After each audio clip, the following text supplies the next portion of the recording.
पाहताय JB TV news.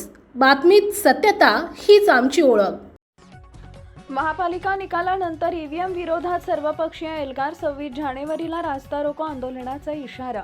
Dhule महानगरपालिका निवडणुकीच्या निकालानंतर शहरातील राजकीय वातावरण तापले असून भारतीय जनता पक्ष वगळता सर्व राजकीय पक्षांचे नेते व पराभूत उमेदवार एकवटले आहेत। ईव्हीएम इलेक्ट्रॉनिक मतदान यंत्र प्रक्रियेवर संशय व्यक्त करत आगामी सर्व निवडणुका बॅलेट पेपरवर घेण्यात याव्यात अशी ठाम मागणी या सर्वपक्षीय बैठकीत करण्यात आली आहे। माजी महापौर भगवान करंकाळ यांच्या नेतृत्वाखाली शहरातील रचना हॉल इथं पार पडलेल्या महत्त्वपूर्ण बैठकीत हा निर्णय घेण्यात आला। ईव्हीएमद्वारे मतदान प्रक्रियेत पारदर्शकतेअभावी जनतेमध्ये संभ्रम निर्माण होत असल्याचा आरोप यावेळी करण्यात आलाय। सोलापूर आणि धाराशिव इथं झालेल्या ईव्हीएम विरोधी आंदोलनाचा दाखला देत धुळ्यातही तीव्र आंदोलन छेडण्याचा निर्धार सर्वपक्षीय नेत्यांनी व्यक्त केला।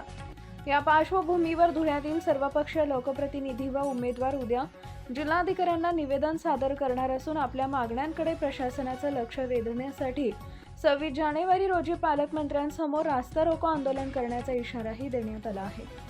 निवडणूक प्रक्रियेतील विश्वासार्हता अबाधित राहावी यासाठी बॅलेट पेपरचा पर्यायच योग्य असल्याचा सूर बैठकीतून उमटला असून प्रशासनानं याबाबत तातडीनं दखल घ्यावी अशी मागणी करण्यात आली आहे। या सर्वपक्षीय एल्गारामुळे येत्या काळात धुळ्यातील राजकीय हालचालींना वेग येण्याची शक्यता व्यक्त केली जाते आहे।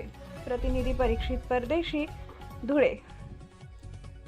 संपूर्ण महाराष्ट्रामध्ये ज्या महापालिकेच्या सार्वत्रिक निवडणुका झाल्या त्या 29 महापालिकेबरोबर धुळ्याची पण झालेली आहे आणि धुळ्यामध्ये पण 2018ला पण असंच वातावरण होतं, त्यापेक्षा भयानक वातावरण यावेळेस आज झालेलं आहे। तर सोलापूर धाराशिव इकडे आंदोलन सुरू झालेले आहे। सगळ्या जनतेची मागणी आहे, नागरिकांची मागणी आहे आणि जे पराभूत उमेदवार आहे आणि विविध पक्षाचे म्हणजे भाजप सोडून जेवढेही पक्ष आहेत त्या सगळ्या पक्षाच्या नेत्यांची आणि कार्यकर्त्यांची आणि पराभूत उमेदवारांची आणि उमेदवारांच्या समर्थकांची आणि नागरिकांची पण मतदारांची पण इच्छा आहे की या मशीनवर आंदोलन झालं पाहिजे, बॅलेट पेपरवर निवडणुका आगामी सगळ्या झाल्या पाहिजे।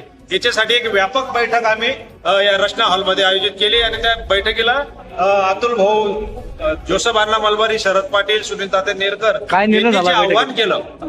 यांनी जे आव्हान केलं की याच्यावर चिंतन मंथन झालं पाहिजे आणि एक आंदोलनाला एक दिशा दिली पाहिजे, म्हणून सर्व पक्षीय आणि पराभूत उमेदवार आणि सर्व पक्षीय नेते मंडळी इथं आले।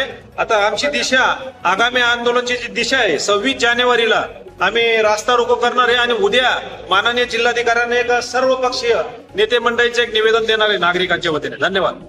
आपल्या परिसरातील महत्त्वाच्या बातम्या पाहण्यासाठी आजच आमच्या जेबी टीव्ही न्यूज चॅनलला YouTube वर सबस्क्राइब